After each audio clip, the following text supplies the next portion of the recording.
Shavuot Tov a todos, estamos continuando com o nosso estudo de Alachot de Shabbat no Kitzur Shulchan Aruch. A gente chega agora ao capítulo 73. Esse capítulo fala sobre quais situações, quais os modos em que é permitido pedir para um goi, para alguém não judeu, fazer um trabalho por mim.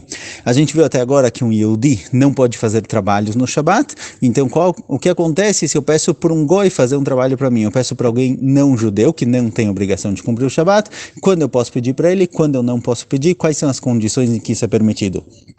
De forma geral, eu não posso pedir para alguém não judeu fazer um trabalho no meu lugar no Shabat, porque é como se eu mesmo estivesse trabalhando no Shabat, ele está fazendo isso por mim. É uma proibição de Rabanan, uma proibição dos nossos sábios, porque o Goi é como se fosse o mensageiro no lugar do Yehudi, isso é considerado como se eu mesmo estivesse trabalhando, então de forma geral, eu não posso pedir, por exemplo, para alguém não judeu cozinhar na minha casa no Shabat, eu não posso pedir para ele acender a luz na minha casa no Shabat, eu não posso pedir para ele abrir a minha loja no Shabat e etc. Então a gente vai ver o que acontece, por exemplo, eu tenho uma roupa para costurar e eu tenho uma costureira não judia. Se eu preciso consertar o carro e meu mecânico não é judeu, será que ele pode fazer esse trabalho no Shabat ou não? Essas são as primeiras alachot que a gente vai ver aqui. O Kitzur Shulchan Aruch traz 5 condições para que isso seja permitido. Bezerra Hashem, veremos isso em algumas partes nas primeiras alachot. Então fala o Kitzur Shulchan Aruch na primeira alachá, alachá 1. Asur leaniach legoi she'aseh melechet Israel beShabbat usmachuhu ala pasuk Kol melachá lo yaseh demashma fil dei goi.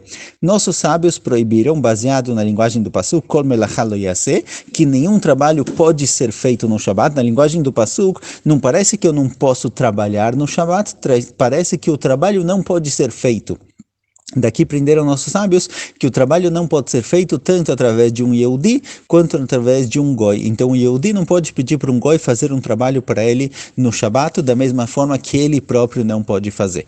Vem moser legoi tamelachá berev Shabat, afapi shegoi yoseh Shabat mutar. Porém, se eu entregar esse trabalho, esse serviço para um Goi fazer na sexta-feira, na quinta-feira, antes do Shabat, é permitido. Ou seja, nossos sábios proibiram que no Shabat eu chegue para algum goi e fala, vem cá, cozinha para mim um arroz, por exemplo. Não posso no Shabat chegar para o goi e pedir para ele fazer algo para mim, ou mesmo combinar de antes, vem no Shabat e cozinha na minha casa. Mas se eu combinei com ele de fazer isso na sexta-feira, não tem problema. Então, se eu combinei na sexta-feira para ele fazer e ele escolheu dele mesmo fazer no Shabat, ou seja, eu não pedi que ele faça isso no Shabat, eu pedi para ele fazer um serviço para mim. Ele escolheu fazer esse serviço no Shabat, aí não tem problema, a gente vai ver em quais situações, como funciona exatamente. De novo, temos aqui 5 condições para que isso seja permitido.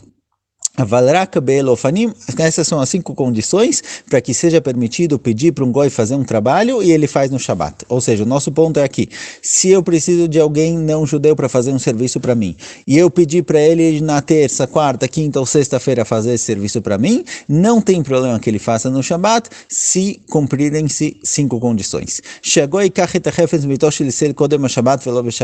Que o goi que vai, por exemplo, consertar para mim algum objeto, vai consertar meu carro, que ele pegue isso antes do Shabat. Ele não pode vir no próprio Shabat pegar o carro para consertar. Ele não pode vir no próprio Shabat pegar a roupa que precisa ser costurada. Ele não pode vir na minha casa no próprio Shabat cozinhar alguma coisa ou consertar o ar-condicionado, etc. Ou seja, não pode que o conserto, que o trabalho aconteça na casa do Yehudi durante o Shabat. Seja vir pegar o objeto que precisa fazer o conserto, ou seja que o próprio conserto aconteça no Shabat. Então, se por exemplo, preciso consertar o ar-condicionado da casa, eu chamei um goi para consertar, não adianta chamar na terça-feira se ele vai vir no Shabat. Se no Shabat ele vier consertar o ar-condicionado na minha casa, eu não posso deixar, porque dentro da minha casa não podem acontecer trabalhos durante o Shabat. E nem pegar no próprio Shabat e levar para outro lugar. Então a primeira condição de que o trabalho não seja feito na casa do Yehudi do Shabat, ou que ele seja pego da casa do Yehudi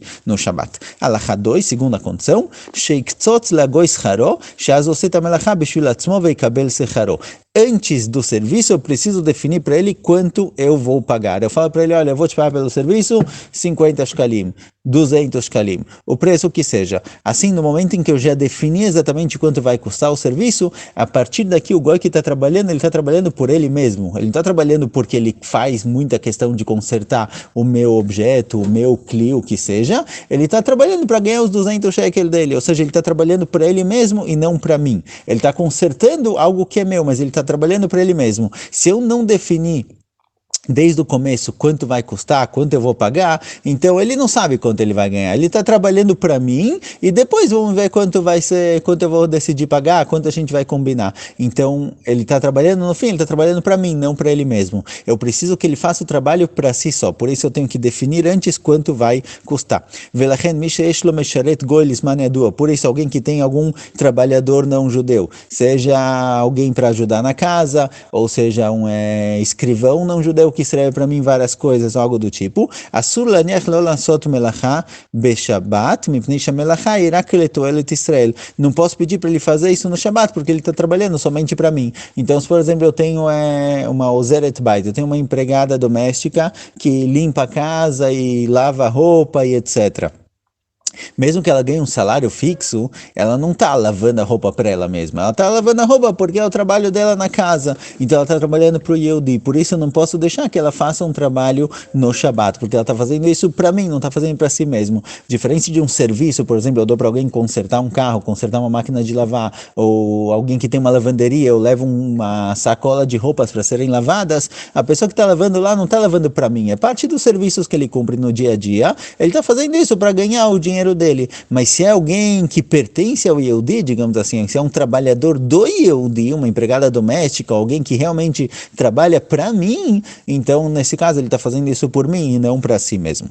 Vegoya não sei aleize makom veisrael não tem lo igeret sheisaa shama veisraa gam beshabat tzarich Israel latet lo sachar kedei shagoy yaseh bishvil secharo velo bechinam. Se tem um goi viajando e eu quero que ele leve uma carta para mim, ele vai viajar durante o Shabat, então eu obviamente não posso pedir para ele viajar no Shabat para levar a minha carta, eu pago para ele um certo valor, falo, olha, eu preciso que você leve uma carta para mim, essa viagem de 3 dias, vou te pagar 200, 300 shkalim, e você viaja quando você quiser. Se quer viajar no domingo, na segunda, na terça, viaja quando você quiser. Eu estou te pagando, esse é o valor que eu te pago, e aí é decisão sua, você escolhe quando viajar. Então, já que eu estou dando para ele a opção, a chance de escolher quando ele quer viajar, não estou falando para ele viajar no próprio Shabat, ele vai viajar porque ele vai ganhar dinheiro com isso. Quando ele vai decidir viajar ou não, já é uma decisão dele. Então, 2 condições foram trazidas até agora. Primeira condição, de que a melachá, o trabalho, não aconteça na casa do Yehudi no Shabat, nem seja pego da casa do Yehudi no Shabat. Segunda condição, de que eu defina antes qual vai ser a remuneração, quanto eu vou pagar para ele, assim quando ele fizer o trabalho, ele vai fazer o trabalho por si mesmo e não para mim. A meta dele é ganhar o dinheiro que a gente combinou, ele não está fazendo o trabalho para mim. Então, se é uma empregada doméstica, por exemplo, que ela tem um salário fixo semanal, tudo que ela faz durante a semana, tudo que ela faz durante o mês, ela não faz para si mesma para ganhar o salário, ela faz porque ela trabalha para alguém. Então, nesses casos, é proibido fazer no Shabat. A gente está falando de serviços pontuais em que a pessoa vai ganhar um valor específico pelo serviço, aí ele está fazendo pelo dinheiro e não por ter um chefe judeu.